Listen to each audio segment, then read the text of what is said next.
Demander à Dieu, parce que chez les catholiques, c'est normal de demander les miracles.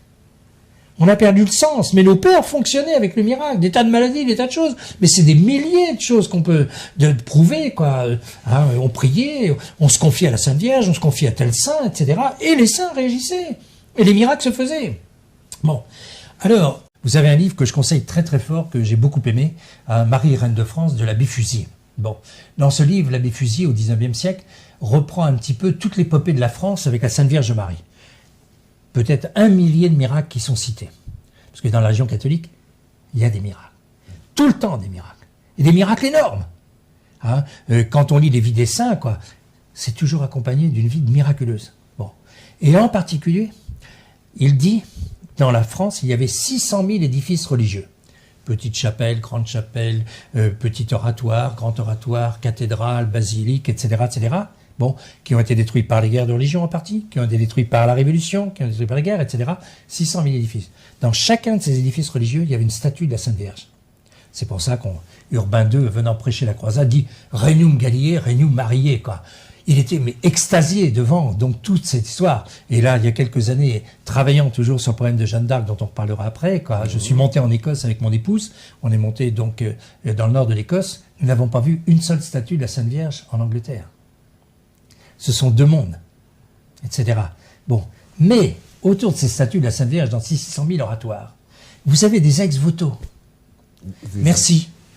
Des ex-voto plus grands, etc. On paye un ex-voto. Bon, faire au jour un ex-voto qui se tient à peu près, ça coûte 500 €. Bien, le faire sceller, etc.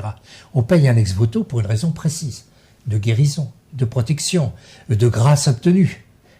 On ne fait pas un ex-voto pour rien du tout. Et on a encore des églises, bien sûr. Avec le concile, ils ont supprimé les ex-voto dans des quantités d'églises. On les a burinés, on a changé, même à Lourdes. On a enlevé des quantités d'ex-voto. Bien. Mais vous avez des églises, il faut détruire les églises pour enlever les ex-voto. Comme Notre-Dame des Victoires à Paris. Comme la Dorade à Toulouse.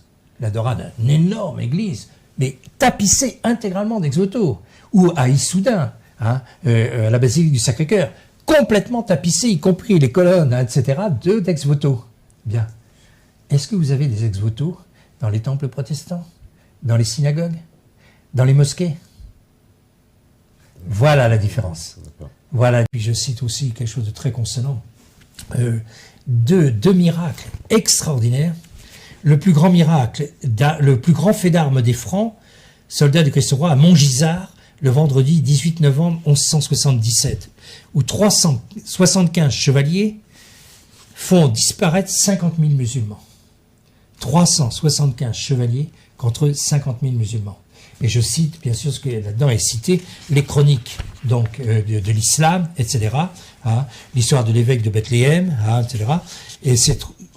Et pourchasse des milliers de guerriers aguerris, l'histoire des Mamelouks, les 1000 Mamelouks qui étaient autour de Saladin, hein, et donc comment tout ça a fui. Hein. Dans tout l'islam, la nouvelle se répandit, semant la consternation. Malgré le prestige de Saladin, ce fut un jour de deuil et de honte. Cette défaite fut un événement funeste, un événement terrible, écrivit l'un de ses chroniqueurs. Et lisez la suite, quoi. Et tout ça a été dirigé par un jeune roi qui s'appelait Baudouin, qui avait 17 ans et qui était lépreux. Nous ne connaissons pas les trésors, etc. Et je cite un autre texte absolument extraordinaire, le plus grand, que j'ai intitulé le plus grand miracle depuis la résurrection de notre Seigneur Jésus-Christ. Bon, c'est à partir, j'ai trouvé ça donc dans les traités de pneumatologie du Marquis de Merville, le Marquis de Merville qui est complètement inconnu, quoi, mais donc qui a fait 3 traités de pneumatologie pour bien expliquer quoi, donc le fonctionnement des choses diaboliques. Hein. Et donc il y a ce texte-là qui est précisé à un moment. Là encore, c'est une bagarre contre l'islam, hein, où ils étaient combien? Une poignée de combattants qui en ont massacré 70 000. Une poignée de combattants, menée par donc un père abbé, hein, qui était un ancien officier, hein, et qui donc, et alors, sachant que tout était perdu, ils avaient donc eu, d'abord, ils avaient attaqué pendant des mois et des mois. Où s'est déroulée cette bataille? Cette bataille est au Portugal, à Ribeira de Sacco Pacao, des Sacca Pacao. Ben, il y a encore donc toutes les fresques sur l'église, il y a toute l'histoire. Et avant de partir pour combattre les musulmans, ils ont coupé la tête de toutes les femmes, enfants et vieillards, pour qu'ils ne tombent pas esclaves ou qu'ils ne tombent pas sous le joug des ennemis. Couper la tête de tout le monde. Ils descendent, ils combattent 3 jours. Ils reviennent, ils ont fait donc 70 000, hein, massacré 70 000 musulmans. Ils reviennent à la fois heureux et eux pratiquement qu'à mort. Des batailles comme ça, mais vous en avez plein l'histoire de France, plein l'histoire de l'Église, etc. Il y a les pentes. Ah, mais vous avez l'histoire de Sobiewski à Vienne, où Sobiewski contre, je sais plus combien ils étaient, 200 000 musulmans, complètement, contre 20 000 avec Sobiewski. Nous sommes montés à Vienne, là, juste au sud, quoi, là, où donc Sobiewski est descendu, fait armer son fils après la messe. Hein, les musulmans étaient déjà en train d'agresser les troupes. Il fait descendre. Et une histoire absolument miraculeuse, quoi, absolument prodigieuse. Quoi. Et bien donc, ils reviennent à la fois heureux d'avoir gagné et tristes d'avoir coupé la tête. Et quand ils arrivent, toutes les personnes étaient ressuscitées avec un fil rouge autour du cou, là où ils avaient été découpés. Et le fil rouge s'est transmis de siècle en siècle aux descendants. Et donc, le marquis de Mireville raconte que donc, en 1636, on voyait déjà les gens avec le fil rouge, et en 1800 et quelqu'un était à voir, il y avait encore des descendants avec le fil rouge. Et je ne suis pas. Le fil rouge autour de leur peau, c'était là, voilà, il y avait un fil rouge, enfin là où la tête avait été coupée. Tous, miraculeusement, bon. C'est ça. Mais ça, c'est établi par... Établi, absolument, il y a tous les événements. Et j'aimerais, je voudrais avoir 30 ans de moins, quoi, et aller au Portugal. Maintenant, je suis trop vieux pour faire ce genre de choses, mais j'aimerais qu'un jeune y aille voir, fasse l'enquête pour savoir s'il n'y a pas encore des descendants avec le fil rouge. Il y en avait quand même, donc, l'histoire est datée de 850, 1000 ans après, il y avait des descendants avec le fil rouge. C'est des choses extraordinaires, quoi. Bon, je fais en plus même comment a été gagnée la guerre de 14-18, et qui l'a gagnée. Ah. Voilà. Eh bien, quand le maréchal Foch a fait la consécration des armées, il était généralissime en chef de toutes les armées, anglaises, belges, canadiennes, etc. Tout. Consécration au Sacré-Cœur de Jésus, roi de France. Il fait ça à Bonbon. Hein. Le 8 juillet, le curé de Bonbon lui écrit de consacrer ses armées. La lettre fut remise. Il vient le 16 juillet vers 2h l'après-midi et dit au curé qu'il a tout fait. Le 18 juillet fut livrée notre offensive et elle fut complètement victorieuse. Le chancelier de l'Allemagne, le trop fameux Hertling, a écrit le 15 juillet « Nous nous attendions à des événements graves pour la fin du mois de juillet. » C'était le 15 juillet. Le 18, même les plus optimistes parmi nous ont compris que tout était perdu. L'histoire du monde s'est jouée en 3 jours. Après la consécration des armées au Christ, au Sacré-Cœur de Jésus, roi de France. Alors, ce complot des pharisiens, pour qu'on comprenne, parce que il y en a plein qui se demandent, mais c'est quoi, ça sort d'où, quoi? C'est tout simple. Bon, vous avez 2 personnes qui veulent régner. Notre Seigneur Jésus-Christ et Satan. Ce que ne comprennent pas des tas d'hommes politiques, qui abordent l'homme politique, etc., même dans nos milieux, qui parlent de quantité de choses et qui ne ramènent pas à cette chose essentielle, ils sont 2 à vouloir régner. Léon XIII, en 1870, à la fin de sa messe, devant, méditant sur la messe qu'il devait faire, entend 2 voix. Ça a été connu, c'est répété, tout le monde connaît cette histoire. Une voix gutturale et une voix douce. La voix gutturale dit « Je peux détruire ton église ». La voix douce dit « Si tu veux, fais-le ». La voix gutturale dit « Mais il me faut plus de pouvoir sur les hommes et plus de temps ». La voix douce, parce que il faut lire l'abrégé de démonologie de Jean Vacquier. Le péché donne des droits aux démons. Dieu a fait sa société comme ça. Vous êtes dans le péché, vous êtes dans le mensonge, vous êtes dans le camp de Satan. Hein, il n'y a que 2 camps. Hein, et les 2 camps, d'ailleurs, c'est Jésus qui veut régner, c'est Satan qui veut régner, mais les 2 chefs des camps, ce ne sont pas, c'est pas Jésus. Le chef du camp des bons, c'est la très sainte Vierge Marie. La très sainte Vierge Marie, il faut bien comprendre ça, je l'ai dit déjà dans d'autres émissions, mais il faut bien comprendre ça pour comprendre quels sont les chefs de camp. D'abord, ce sont 2 créatures. Dans le camp de la Vierge Marie, il y a bien sûr notre Seigneur Jésus-Christ, évidemment. Mais la Sainte Vierge Marie, jamais notre Seigneur Jésus-Christ ne serait venu sans le fiat de Marie. Si au moment de l'Annonciation, elle avait dit à l'ange, « Ah, que voulez-vous, je connais les prophéties, c'est trop dur, etc. Et je refuse. Ah, » jamais Dieu serait incarné. Il a fallu le fiat de la Vierge Marie pour que Dieu s'incarne. Même chose aux noces de Cana. on attend l'ordre de la Vierge Marie, faites tout ce qu'il vous dira. Et à partir du moment où la Vierge Marie a donné cet ordre, faites tout ce qu'il dira, Jésus-Christ fait le miracle de Cana. Bon. Et donc, il faut savoir, voilà les deux chefs de camp. Pour bien connaître la Vierge Marie, il faut lire, étudier, méditer le livre de Saint Louis-Marie Grillon de Montfort, qui est terriblement, pour notre époque, sur les 7 fausses dévotions à la Vierge Marie, en particulier dans la région conciliaire, et la vraie dévotion. Ça s'appelle le traité de la vraie dévotion de la Sainte Vierge Marie. Bien. Donc, où Saint Louis-Marie Grillon de Montfort donc, fait le point pour notre époque. Ce document, il l'avait prophétisé, a été caché 100 ans. J'ai une édition originale d'ailleurs, hein, c'est une édition Gaume de ce livre-là. Même à Saint-Laurent-sur-Sèvre, chez les Montfortins, ils n'ont pas l'édition originale de choses. Mais là, ils ont bradé. Ils ont mis des choses. Je lisais le livre de Yves Chiron dernièrement, c'est un ami qui m'a dit, il faut que tu lises ce livre. Alors je l'ai lu, sur Bunny. Quelle escroquerie! Mais c'est effarant, mais ces gens sont ni inintelligents. Sur 200 pages, ils racontent toutes les transformations liturgiques d'année en année. Hein? Ou, allez, hop, et puis attention, il ne faut pas aller trop vite, là, on va faire une petite marche arrière pour laisser passer ça, etc. Mais c'est abominable. Et vous voyez derrière ça... Et donc, il y a un complot. Voilà, un complot. Et on va dire, voilà, ce que vous appelez les pharisiens, le terme est bien choisi, on va le garder. Oui. Donc, des pharisiens... Ou sadducéens, voilà. Aussi. Mais la franc-maçonnerie aussi. Ben, bien sûr. Alors, il y a eu la dénonciation, effectivement, depuis un certain nombre d'années, dans la presse, de la mainmise sur une secte franc-maçonne au sein même du Vatican. Oui. C'est quelque chose qui a fait pas mal de bruit. Ah oui. Bon ben, lisez le livre Le Raison Rampolla, hein, vous avez tout. Voilà. Donc, vous avez toutes les listes, hein, etc. Quoi. Bon, des gens ont été assassinés pour ça. Hein. Oui, donc c'est une affaire qui secoue pas mal quand même. Bien sûr. Et donc vous dites que ce seraient ces fameux pharisiens, donc qui depuis l'époque du Christ. Alors il faut remonter là ou c'est quoi? À toute époque, il y a eu donc des ennemis de l'Église. Et bon, entre parenthèses. Et donc ils disent qu'ils ont inversé la pyramide, que les gouvernés deviennent gouvernants, mais pour que la pyramide fonctionne comme ça, il faut qu'elle tourne sans arrêt. Et en fait, elle se rétablit. Hein. Et là, ici, nous avons des supérieurs inconnus en haut. Il y a toujours un gouvernant, il n'y a que eux qui dirigent. Après, vous avez la pyramide de commandement, 1 pour 1000, toujours pareil, 60 millions d'habitants, 60 000 personnes.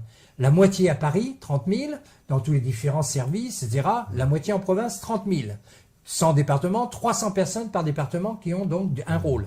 Ces gens-là obéissent. S'ils n'obéissent pas, ils sont virés. Un préfet qui ne voudrait pas obéir au ministère de l'Intérieur, il ne dure pas longtemps. Bon.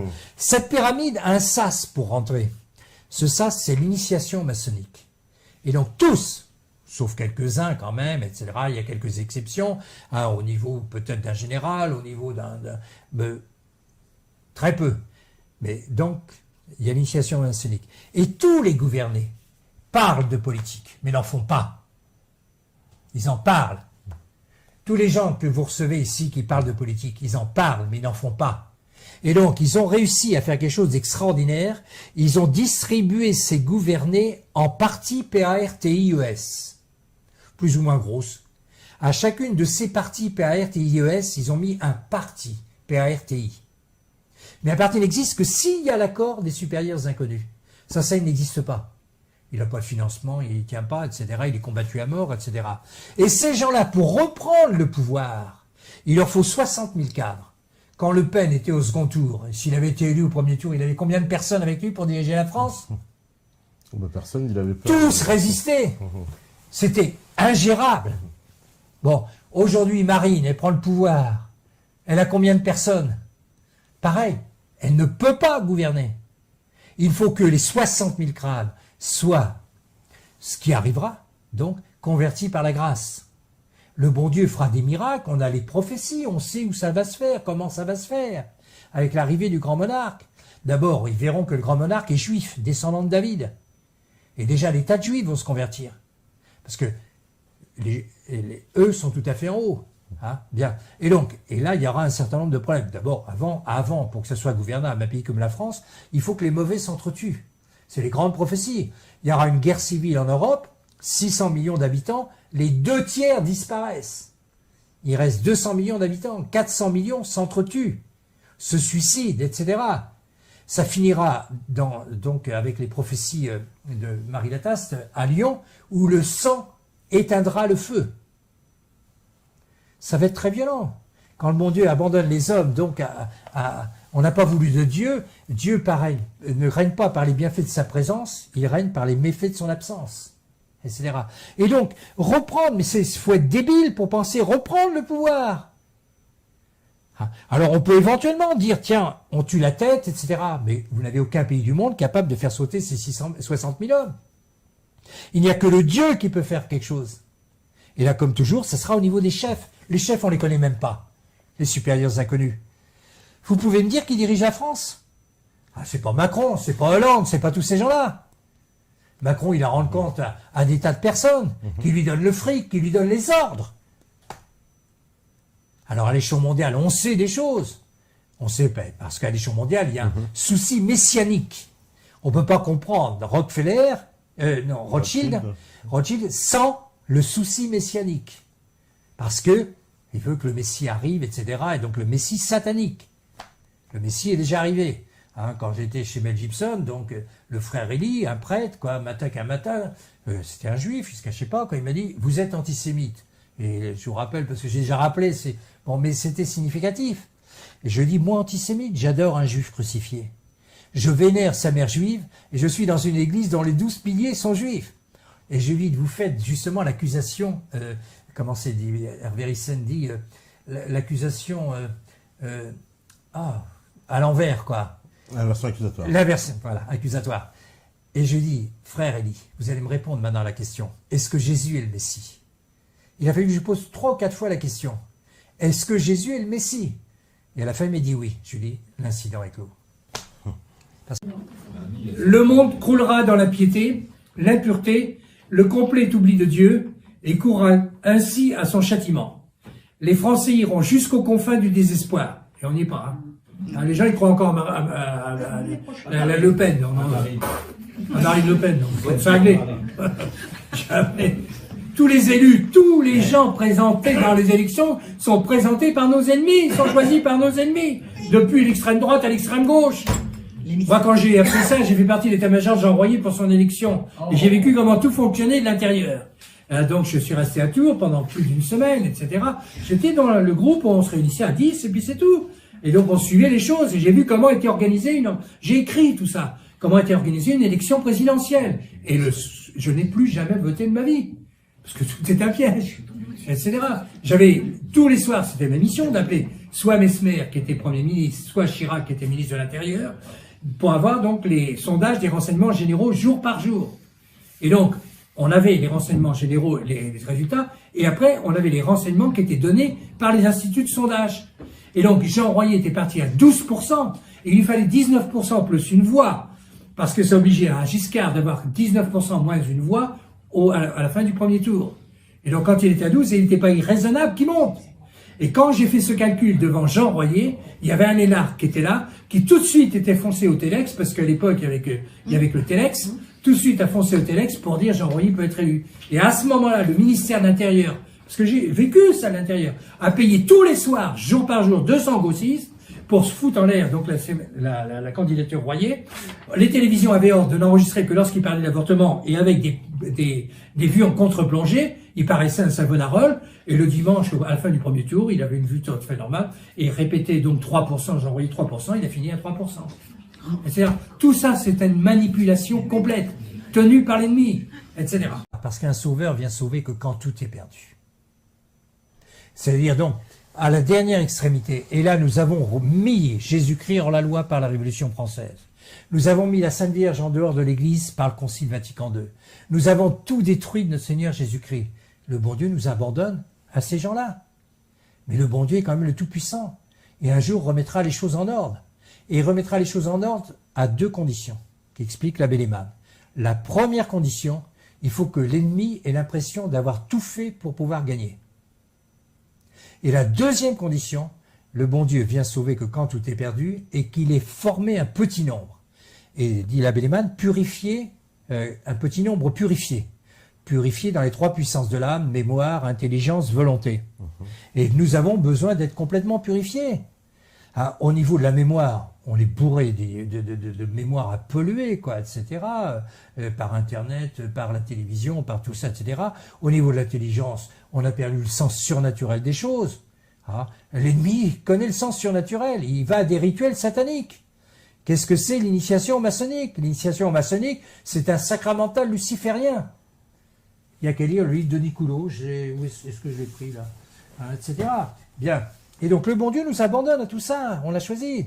Alors, mémoire, intelligence et la volonté. Est-ce qu'on veut faire la volonté de Dieu ou notre propre volonté? Quand les gens disent « Ah, faut s'en sortir, on va faire des partis politiques, on va faire tout ça », mais c'est pas ce que Dieu veut, il a expliqué tout ce qu'il veut. Il veut régner sur la France et par la France sur le monde. Bon, le père de Clorivière a prophétisé, a écrit que le bon Dieu n'interviendra pour résoudre la crise, il écrit ça en 1800 et quelques, 1805 par là, hein, le bon Dieu n'interviendra que lorsque les gens seront à crier au ciel pour demander à Dieu la solution de Dieu. La solution de Dieu, c'est expliqué par le cardinal Pie, Saint Pie X et Monseigneur de Lassus, le père Aubry, etc. Il veut régner sur la France et par la France sur le monde. J'ai déjà expliqué, le mot France veut dire creuser. C'est là où s'élaborent les choses, le creuser. C'est élaborer la civilisation chrétienne. La civilisation chrétienne est française, avec le pacte de Reims, avec donc les 5 premiers conciles d'Orléans, avec Saint-Remy. Saint-Remy, en petit détail, faisait 2,10 m. Ça se pose. Hein, bien. Et donc on a posé à Clovis, etc. Donc ils organisent la civilisation chrétienne dans toutes ses lois, dans toutes ses mœurs, dans toute son organisation, dans son enseignement, dans sa médecine, dans tous les domaines. Charlemagne complète. Mais c'est pas un peu totalitaire, ça, comme vision, quand même? Mais tout est totalitaire. Le système dans lequel nous visons est horriblement totalitaire. Ouais, mais justement, ça... Alors je lui dis, monsieur de Villiers, il faut faire une église reliquaire de cet anneau. Mais cette église reliquaire ne doit pas être n'importe quoi. Il faut que ça soit une église reliquaire qui raconte à tous les gens qui viendront visiter toute l'histoire de France, l'histoire religieuse de la France. Et je lui dis, il faudra faire sur des statues, il faudra faire des mosaïques, il faudra faire des vitraux qui rappelleront les grandes pages de l'histoire de France. Parce que la France est avant tout chrétienne, la France est catholique, et c'est le retour de l'anneau, c'est pour nous rappeler tout cela. En particulier, il faudra ressortir les saints des traditions de Provence, qui sont ceux qui nous ont amenés directement de Judée toute l'histoire de notre Seigneur Jésus-Christ, les Lazare, Marthe, Madeleine, Maximin. Il faudra aussi faire rappeler à tous les Français des gens complètement inconnus comme Saint-Martin, Saint-Remy, Saint-Martin qui a fait l'unité de la France, Saint-Remy qui a créé la France avec Clovis, Saint-Denis, Saint-Hilaire, Sainte-Geneviève, Sainte-Clotilde. Il faut relancer Saint-Louis, Sainte-Jeanne d'Arc, Saint-Charlemagne, Saint-Vincent-de-Paul, Saint-Bernard, Louis-Marie Grignon de Montfort, le grand apôtre de la Vendée, Sainte-Marguerite-Marie, Sainte-Thérèse de l'Enfant Jésus, le Saint-Curé d'Ars, Saint-Pie V, le sauveur de la France. La France ne sait pas que sur la tombe de Saint-Pie V, donc à Rome, à Sainte-Marie-Majeure, il y a marqué, sur la tombe, marqué « Sauveur de la France ». C'est Saint-Pie V qui, en payant tout le combat, l'armée à Montcontour, hein, la plus grande bataille qui a eu lieu sous l'Ancien Régime, hein, où il y a eu plus de 20 000 morts, hein, c'est lui qui a sauvé la France à ce moment-là du protestantisme. Il faudra aussi faire des statues de Saint-Pédis. Sachez qu'en France, il n'y a pas de statue de Saint-Pédis. Vous avez 3-4 statues de Saint-Pédis dans les églises de France, parce que la France était déjà complètement moderniste et n'a jamais voulu fêter Saint-Pédis comme il le mérite. Bon, il faut une statue de Grégoire IX, qui a fait la grande lettre à Saint-Louis, extraordinaire, en rappelant la tradition, enfin, le rôle de la France, le rôle mystique de la France. Il faut faire une statue de Pie XII, de Sainte Blandine, de Saint Martial, de Saint Trophime, de Saint Potin, de Saint Irénée, des quantités de saints qui ont marqué notre pays, qui sont des géants. Hein. Il faut une statue de Saint Michel, le patron de la France. Il faut une statue de Saint Vincent Ferrier, qui est venu mourir à Vannes, hein, après avoir prêché toute la France. Il faut faire une chapelle du Christ au roi de France. Il faut faire une chapelle de Marie Reine de France. Il faut rappeler La Salette, Lourdes, Pontmain, Saint Thomas d'Aquin, Saint Dominique, Saint Ignace, Mélanie Calvat, Marie-Julie, Saint Bonaventure, Sainte Bernadette, Catherine Labouré, Sainte Colette.